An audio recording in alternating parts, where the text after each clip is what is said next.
Hoje a gente vai ler a vida dos santos de março. Dia 14 de março, Santa Maltilde, rainha da Germânia.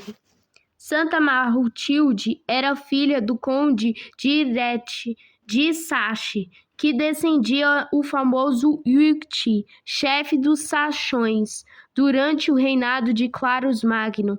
Seus pais, entre os quais, depois da conversação, o mestre Wigton, a religião e a piedade eram como que hereditárias, educaram-na sobre os olhos da avó Maltilde, abadesa do mosteiro Herófite. Ela infundiu nessa escola um gosto extraordinário pela oração e pela leitura de livro de piedade. Aprendeu também a trabalhar em todos os trabalhos condizes com o sexo e contraiu intensivamente o hábito de empregar todos os momentos nas coisas sérias e dignas de uma criatura racional, tornando-se rainha. Conquistou vários contra os húngaros e dinamarqueses, e Maltilde as conquistava também contra os inimigos da sua salvação. Dedicava-se à oração e à meditação, a fim de se exercitar no fervor e na humildade desse exercício. Tinha para ela tal encanto que, além do tempo que dedicava a isso durante o dia, consagrava ainda boa parte da noite. Frequentemente visitava os doentes e os aflitos, que consolava e exortava à paciência. Servia aos pobres e ensinava-os a estimar o estado de Jesus Cristo escolhera e ao qual são prometidas recompensas da vida futura. Obtinha a liberdade para os prisioneiros, e quando os direitos da justiça se opunhava à liberdade deles, aliviava ao menos o peso das correntes por abundantes esmolas. O principal objetivo que se propunha era levar os infelizes a expiar os crimes cometidos por lágrimas e por sincera penitência. Tinha o consolo de ver o rei, seu marido, entrar em acordo com ela e secundá-la em todos os piedosos empreendimentos. Henrique, o caçador, seu marido, tornara-se rei da Alemanha da seguinte maneira: no ano de 911, quando da morte de Luís VI, os senhores ofereceram a coroa real a Otton, o grande duque da Saxônica e da Turinga, pai de Henrique. Ele recusou por causa da idade avançada e, com nobre generosidade, recomendou-lhe-se o Conrado, duque da França renânica francônica, considerando-o, embora inimigo, príncipe de méritos de capacidade. Conrado, eleito rei da Alemanha, esqueceu um pouco o reconhecimento que devia a Otton, recusando a seu filho Henrique a investidura da Turinga e não lhe concedendo e das Saxões. Daí a inimizade entre os dois príncipes. Conrado soube nobremente reparar o erro. Em 918, quando foi mortalmente ferido em uma batalha contra os húngaros, não tinha filhos, mas o duque Eberhard de Franconia, senhor não prudente e poderoso como valente, era seu irmão, ocupado unicamente do verdadeiro bem da Alemanha. Conrado, sentindo-se perto do fim, reuniu ao redor do leito de morte alguns conselheiros mais fiéis e em seguida mandou chamar seu irmão. Eberhard recomendou-lhe com expressões mais ternas que não desprezasse o último pedido do seu irmão, de seu rei moribundo, de renunciar a todas as pretensões, embora bem fundadas, à coroa da Alemanha, de transferi-las ao duque Henrique, da Saxônica de se submeter a ele como primeiro e de acelerar sua eleição pelos demais príncipes. Henrique era homem destinado pela providência para reconduzir a ordem e a união para a Alemanha, completamente arruinada, e devolver ao nome alemão a consideração que perdera no exterior. Profundamente comovido, o magnânimo Herbert jurou cumprir fielmente a última vontade de seu rei e irmão. Conrado então lhe enviou as insígnias da realeza, a coroa, o cetro, a lança, o bracelete e o manto, com a ordem de levá-los imediatamente após sua morte ao duque da Saxônica. Apenas terminaram os funerais de Conrado, seu irmão Ebert dirigiu-se prontamente à Saxônica e lá informou o duque Henrique da notícia inesperada das disposições do irmão. No leito de morte, entregou-lhe as insígnias da realeza e foi o primeiro a render homenagem a Henrique, como ao seu rei e soberano. Duas grandes almas estavam amigavelmente em presença uma da outra, com aquele que até então fora seu inimigo frequentes vezes o perigo. Henrique concluiu uma paz eterna, estenderam-se reciprocamente a mão, e desse momento em diante os dois príncipes se uniram por mais uma amizade que jamais foi turvada pela mais pequena nuvem. Enquanto viveram, tais eram os nobres caracteres que se encontravam no seu século século todavia, chamado bárbaro, por outros séculos pretensamente civilizados, que se veriam em dificuldades bem grandes para demonstrar algo semelhante. Henrique, dominado ao caçador por causa do grande gosto pela caça, justificou o julgamento de seu predecessor Conrado e realizou suas grandes esperanças. Restabeleceu a paz e a boa ordem na Alemanha e expulsou os inimigos para fora do país. Desde o ano de 920, teve de combater a insurreição de Alfonso, duque da Baviera. Venceu pela generosidade dois exércitos que encontraram. Henrique pediu uma entrevista. Arnulfo, persuadindo de que era para um duelo, apareceu armado. Ficou estupefato de ver o monarca sem armas. Este, com eloquência que partiu do coração, lembrou-lhe as funestas consequências da desunião entre os príncipes e os povos da Alemanha, e para colocar à prova de sua lealdade, ofereceu-lhe a vida durante as prerrogativas da realeza de Baviera. A paz foram efetuadas antes da batalha. Entendeu-se igualmente com o rei da França, Carlos o Simples, que lhe concedeu Lorena. Em 1925, um exército de húngaros irrompeu na Alemanha. Henrique, que não sentia forte bastante para vencê-los em batalha, teve a habilidade de prender-lhes ao principal chefe, e não o entregou de volta ao exército, senão após de terem jurado uma trégua de 9 anos, durante a qual eles pregariam tributo sob o nome de presente ou de pensão. Tão temível era a nação dos húngaros. Henrique aproveitou os 9 anos de tréguas para colocar a Alemanha em estado de defesa e formar tropas bem aguerridas. Ao findar a trégua, Henrique reuniu o povo e disse: até agora despojei a vós e vossos filhos para encher os tesouros dos húngaros. Agora sou obrigado a despojar com as igrejas e seus ministros. Quem me aconselharias? Toma o dinheiro destinado ao serviço de Deus para dá-lo aos inimigos e nos resgatarmos Esperaremos até sermos resgatados por Deus? O povo gritou pela salvação de Deus e, erguendo as mãos para o céu, prometeram-lhe servir nesta guerra.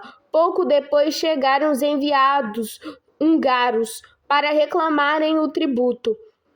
Com resposta de Henrique, mandou dar-lhes um cão sarnento, do qual tinha sido cortado o rabo e 2 orelhas. Eram no ano de 931. No mesmo ano, para vingarem a afronta, os húngaros avançavam com 2 exércitos poderosíssimos, mas ambos foram batidos, e ficaram vários reis deles caídos no campo de batalha. Os bárbaros voltaram no ano seguinte, mais numerosos, sofreram uma perda mais sangrenta ainda e deixaram a Alemanha tranquila durante 20 anos.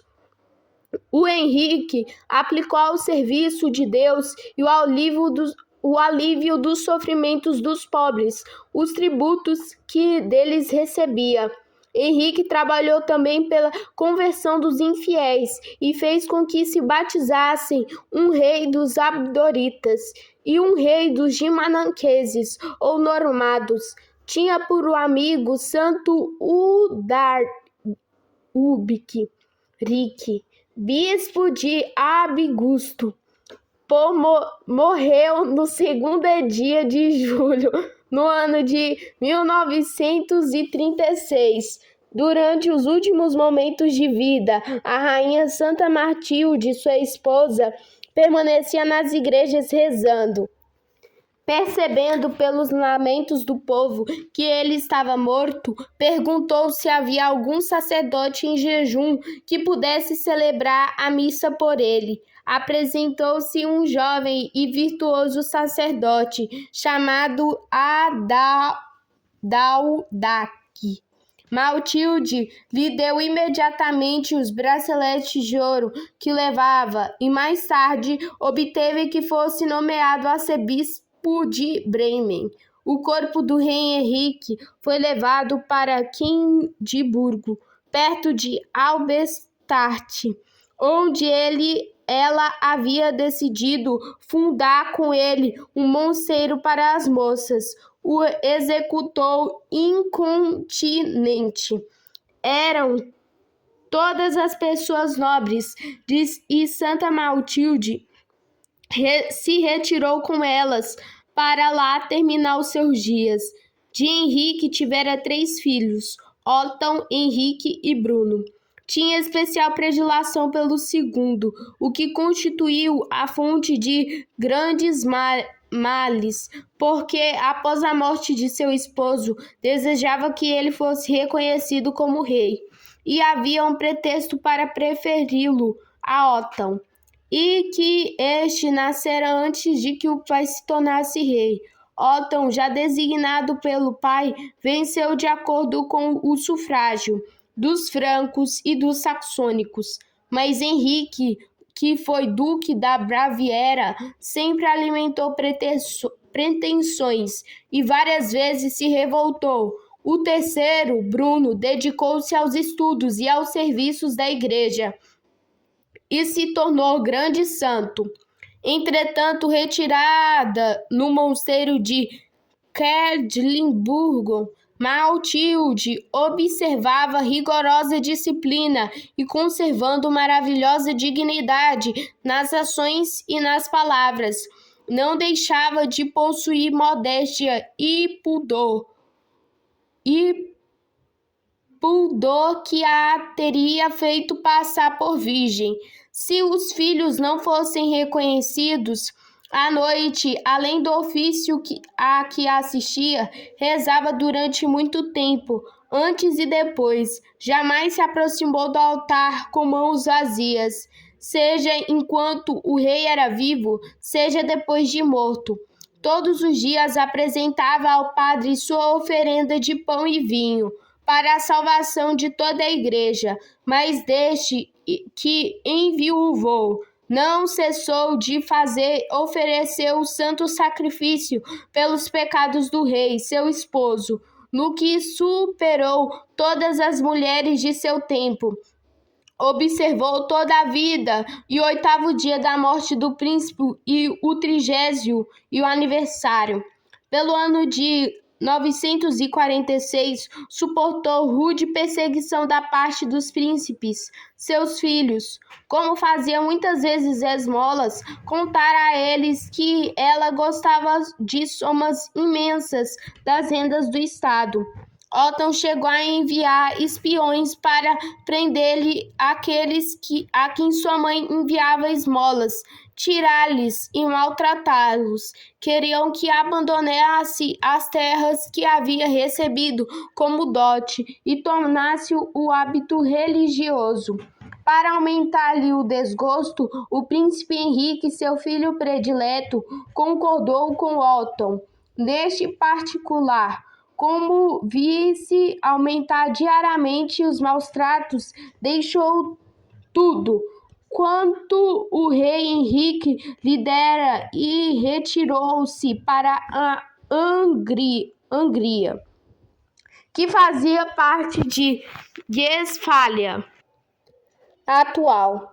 Mas, algum tempo depois, o rei Otton, mal sucedido nas guerras, atendendo às exortações da rainha Edith, sua esposa, dos bispos e dos senhores, chamou a rainha, sua mãe, pediu-lhe perdão publicamente e devolveu-lhes as terras que havia tirado. O príncipe Henrique, imitando o exemplo do irmão, reconciliou-se com ela e amou-a tanto como antes.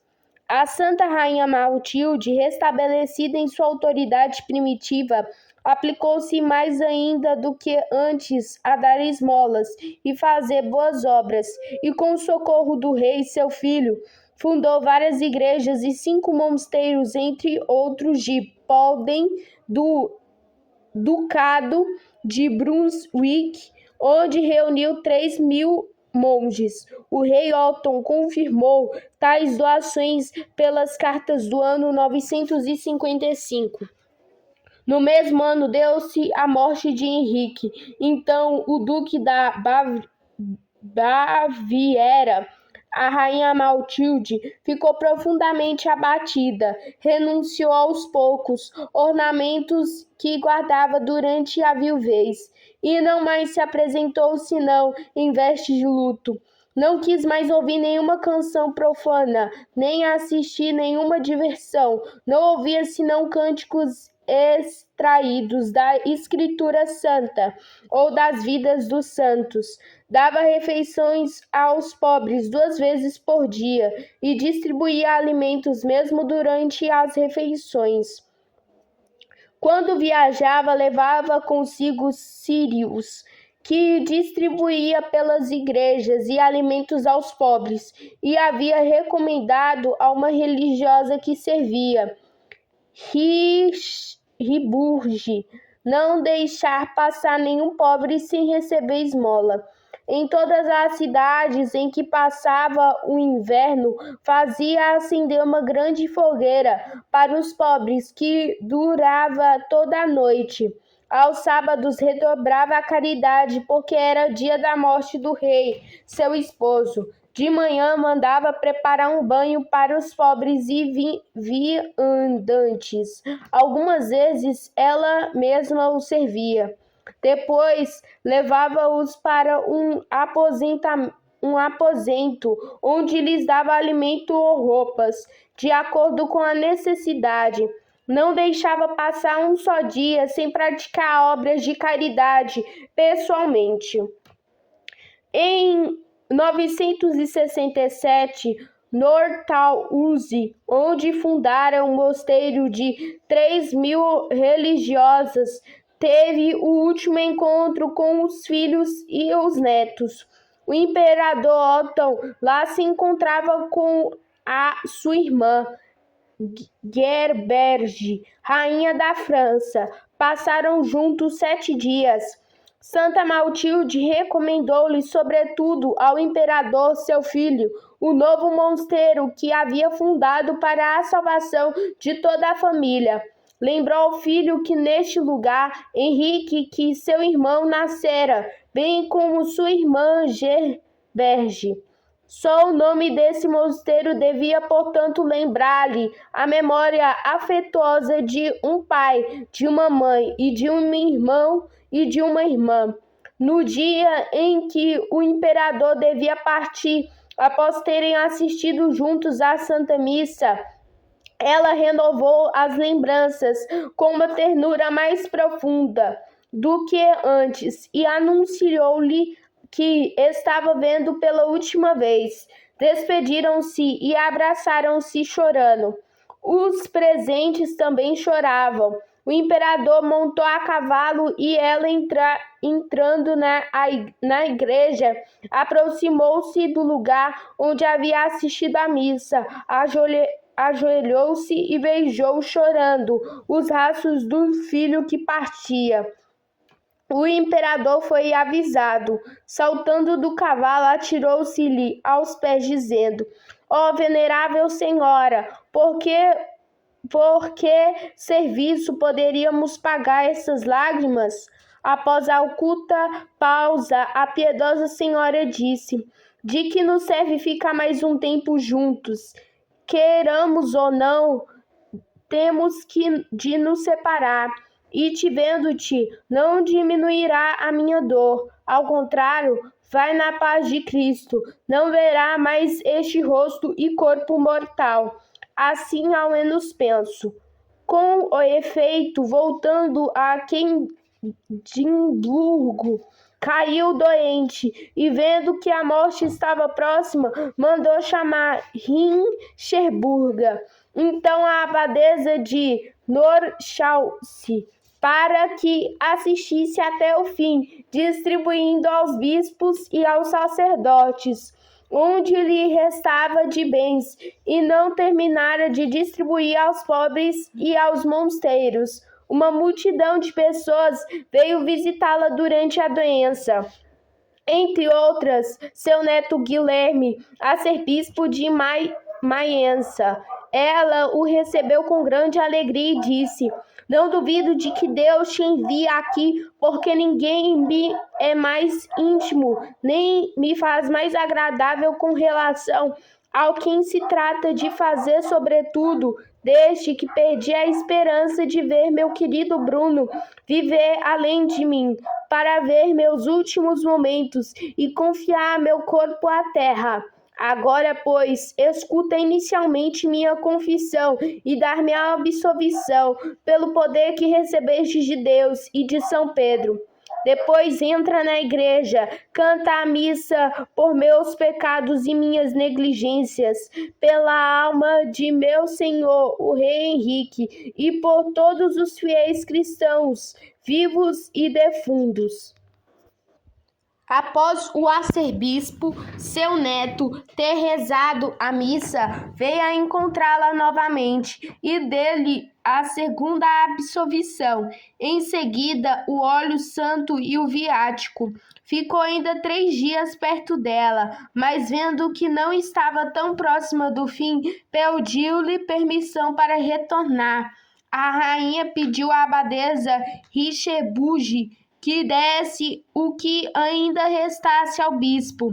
Amada de Deus, respondeu a abadesa, que poderia restar ainda deste estudo aos pobres. Então respondeu a rainha: Traze-me os panos montuários reservados para minha sepultura, para que eu os desse a meu neto com o penhor do meu amor. Terá mais necessidade deles do que eu, por causa da difícil viagem que vai empreender. O bispo recebeu de sua mão as roupas com agradecimentos, deu-lhe a bênção e disse baixo a presentes: Vamos a Randevoort. Deixo aqui um dos meus clérigos, para que, se a rainha morrer, venha avisar-me imediatamente. Voltaremos para dar ao corpo a sepultura conveniente. A rainha levantou a cabeça e disse alto: Não é necessário que ele fique aqui. Será melhor que parta contigo. Terás necessidade dele na viagem. Vai na paz de Cristo. A sua vontade te chama. O bispo, ao chegar a Radevold, tomou uma poção medicinal, morrendo subitamente. Quando a notícia chegou a Clendeburgo, não se sabia como anunciá-la à rainha, para não aumentar-lhe os sofrimentos. Mas a serva de Cristo, sorrindo entre lágrimas, disse: Que estás cochichando? Porque esconde-me a triste notícia. Sei que o bispo Guilherme já se foi deste o mundo, e isso me acrabunha. E de fazer soarem os hinos, reuni-os os pobres e distribuí-lhes esmolas, para que intercedam por sua alma. A piedosa rainha viveu 12 dias além da morte de Guilherme. Por fim, no sábado da primeira semana da quaresma, ao romper do dia, mandou chamar sacerdotes e religiosas, e com grande multidão, tanto homens como mulheres, corressem para vê-la. Ordenou que deixasse entrar todos. Deu a todos conselhos salutares, principalmente a Matilde, abadesa de Quedlinburgo, filha do imperador, seu filho. Em seguida, mandou que os sacerdotes e religiosas se aproximassem para ouvi-la a confissão e pedirem a Deus por ela a remissão dos pecados. Ordenou que se celebrassem a missa e que lhe trouxessem o corpo de Nosso Senhor. Pelas 9 horas, fez-se com que a deitassem por terra sobre o cilício. Colocou cinza sobre a cabeça com as próprias mãos, dizendo: Fica bem a um cristão morrer sobre o cilício e cinza. Depois, fazendo sobre o corpo o sinal da cruz, adormeceu tranquilamente no Senhor. No mesmo dia, 14 de março de 968, em que a Igreja lhe honra a memória, foi enterrada aos mosteiros de Quedlinburgo, na Igreja de São Serval, ao lado do túmulo de Henrique, seu esposo, onde ela havia decidido esperar pelo dia da ressurreição e do julgamento. Sua vida foi descrita por ordem do imperador Henrique, seu bisneto. Bem-aventurado Pedro de Monticello. Confessor Pedro de Monticello ou de Creja, de Marca de Ancona, foi educado por pais piedosíssimos. Pelos maravilhosos exemplos que dava ao mundo o doce São Francisco de Assis, ele entrou para a ordem do Seráfico Pai e dele recebeu o hábito.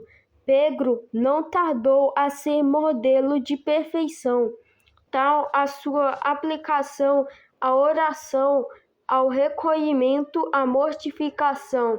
Deus, então, favoreceu com delicadeza sem par.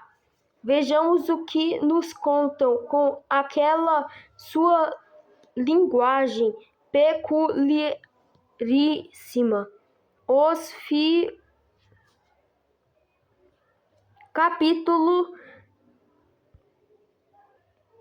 A província de Marca de Ancona foi antigamente, no mesmo modo que o céu de estrelas,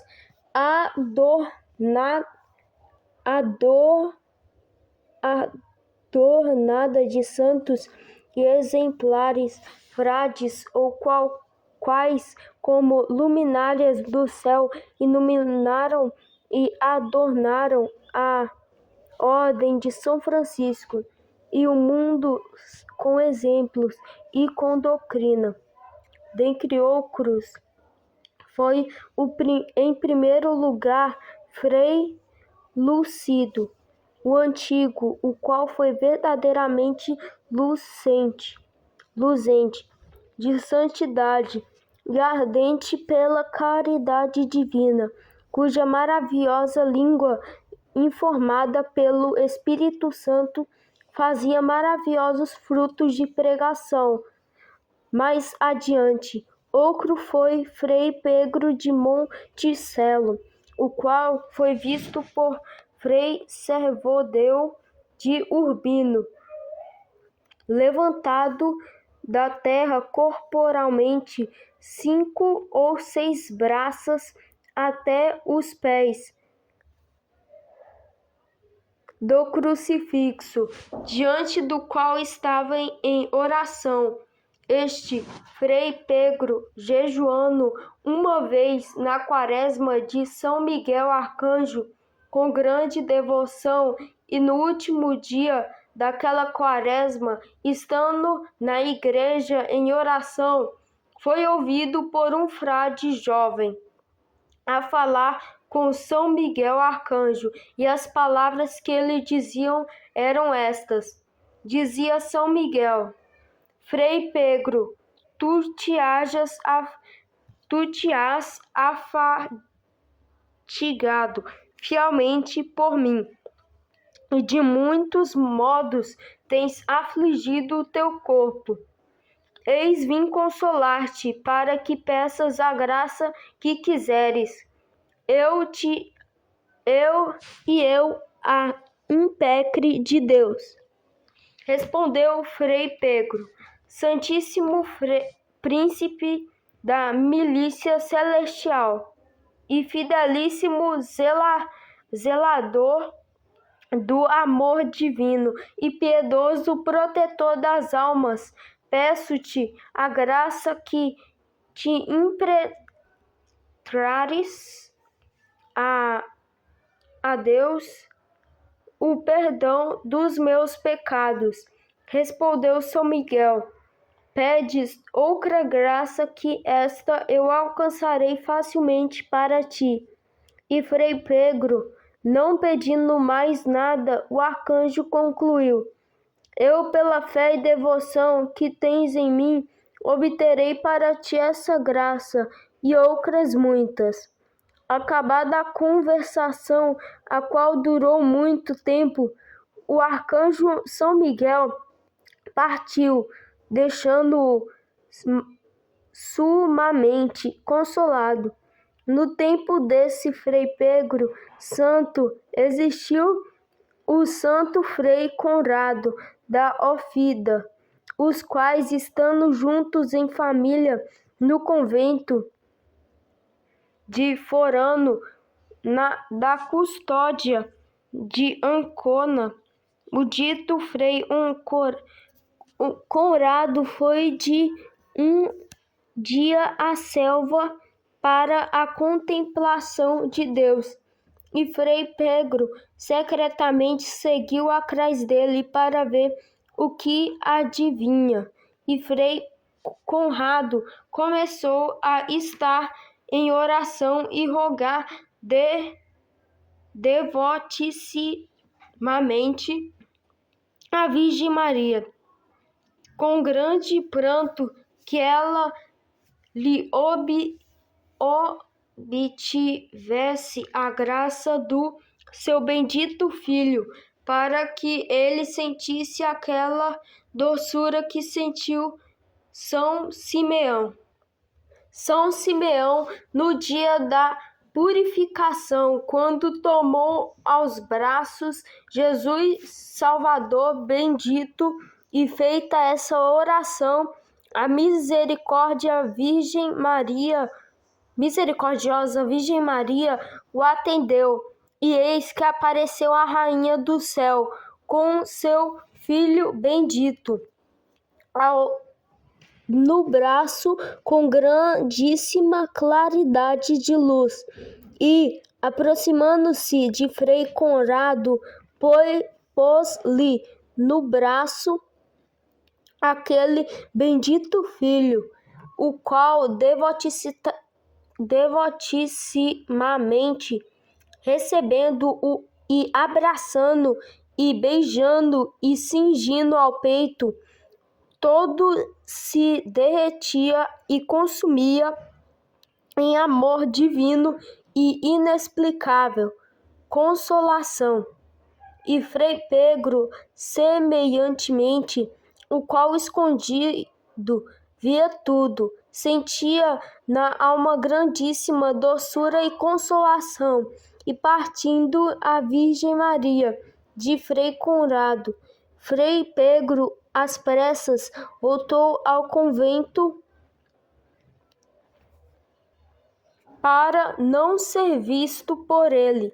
Mas depois, quando Frei Conrado voltava todo alegre e jocundo, disse-lhe Frei Pedro: Ó Célico, grande consolação tivestes hoje. Disse Frei Conrado: Que é que dizes, Frei Pedro? Que sabes do que me aconteceu? Bem sei, dizia Frei Pedro. Com a Virgem Maria, com o seu bendito filho te visitou. Então Frei Conrado, o qual com verdadeira humildade desejava estar em segredo nas graças de Deus, pediu-lhe que não dissesse a ninguém, e foi tão grande o amor daquela hora em diante entre os dois, que pareciam ter em todas as coisas uma mesma alma e um mesmo coração. E o dito Frei Conrado, uma vez no convento de Cirolo, com as suas orações, livrou uma mulher possessa, orando por ela toda a noite e aparecendo a sua mãe, e pela manhã fugiu, para não ser encontrado e honrado pelo povo. Em louvor de Cristo. Amém. Como a Frei Pedro apareceu a mãe de Cristo e São João Evangelista, e lhe disseram qual deles sofreu maior dor da paixão de Cristo, lê-se mais. No tempo em que moravam juntos na custódia de Ancona, no convento de Forano, os sobreditos Frei Conrado e Frei Pedro, entre os dois havia tanto amor e tanta caridade que parecia terem ambos o mesmo coração e a mesma alma, e se ligaram por esse pacto que qualquer consolação que a misericórdia de Deus lhes desse devia revelar um ao outro por caridade.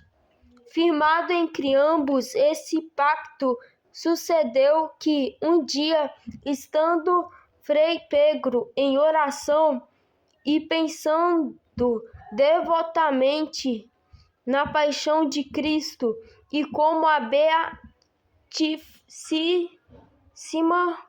Beatíssima Mãe de Cristo e São João, diletíssimo discípulo de São Francisco,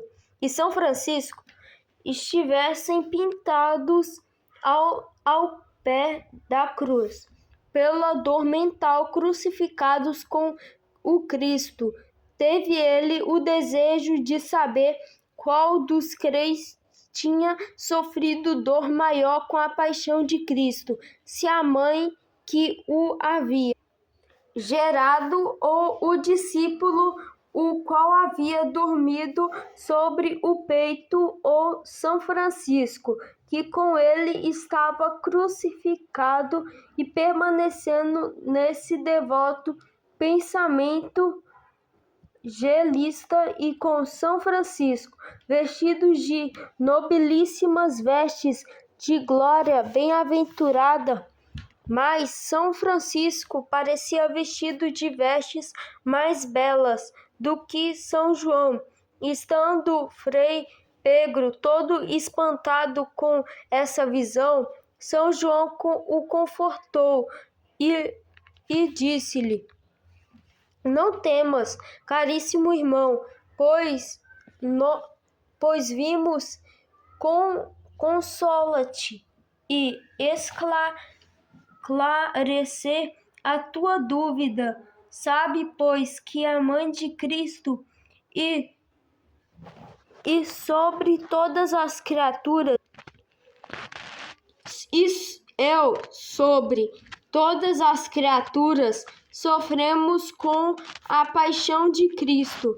Mas depois de nós, São Francisco teve dor maior do que outro qualquer, e por isso tu o vês com tanta glória.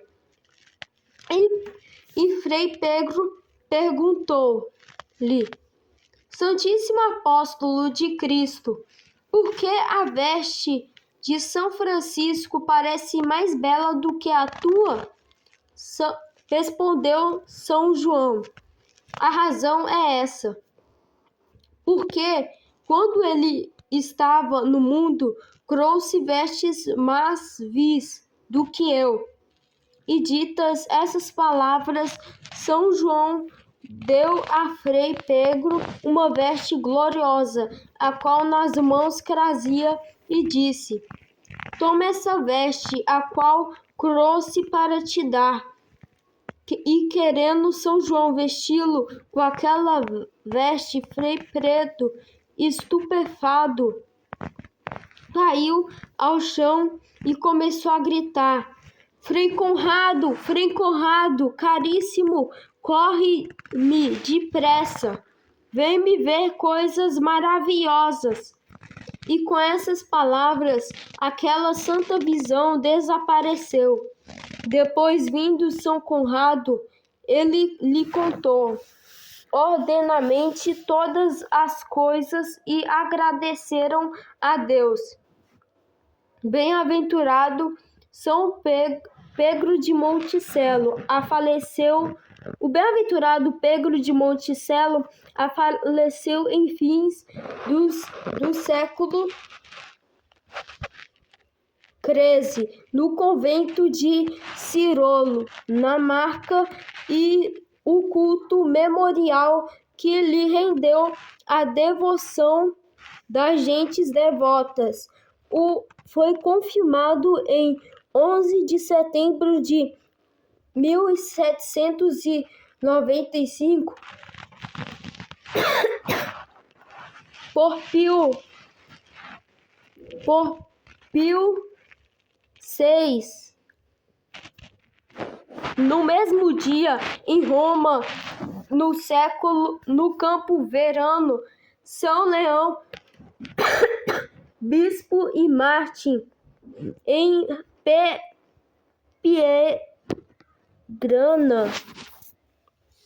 Piegrana, na Macedônia, Santo Alexandre Mártir, sobre o imperador Maximiano, proclamou a divindade de nosso Senhor Jesus Cristo, com uma coragem que nada poderia quebrantar. Decapitado, Deus conferiu-lhe ao corpo a virtude de curar as doenças mais variadas. Ano 310. Em Verona, Santo Inocente, bispo, falecido em fins do século IV ou princípios do V, foi enterrado na igreja de Santo Estevão, onde ainda se conservam suas relíquias descobertas no ano de 1242. Na Escócia, São Bonifácio, bispo e confessor originário da Itália, foi pregar o evangelho entre os pictos e os escoceses. bispo de Ros. Sua pregação obteve frutos surpreendentes. Faleceu em 630 e foi sepultado em Rosmark. Em Lampsaco, São Eusquemon, bispo, e confessou quando do erro Enoclasta, no Oriente, bispo, combateu aquele erro com imenso zelo. Aprisionado, depois exilado pelo imperador Teófilo, no degredo, sofreu e morreu.